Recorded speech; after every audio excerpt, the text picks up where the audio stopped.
सोमावसारनाय रन्जन दैमारि दैदेननाय NDFB आफादनि खौसेयै जयै सोमावसारनायजों दाफुंनो हाबाय दिनै गंसे गोदान रायजो, गंसे गोदान रायजो। गोजोन खौसेथिनि रादाय बिटिआर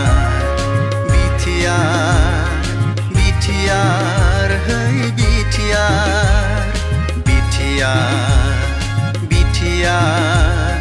बिटिआर है बिटिआर।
दावहारुफोरनि थैथां नाजानायजों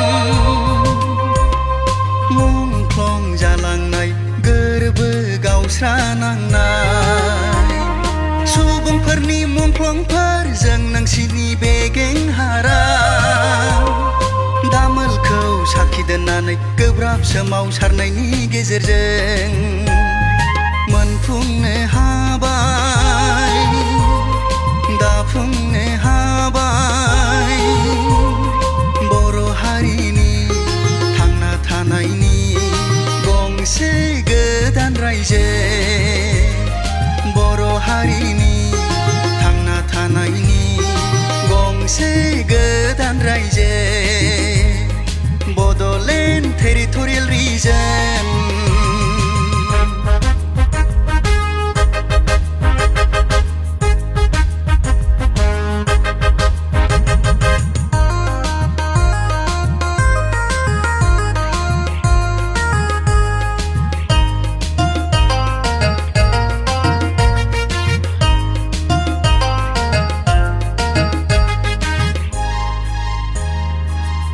मोनबाय नोंसोर दिनै दैदेनगिरि बर'नि जारिमिनाव आरोबाव गासै बुहुमाव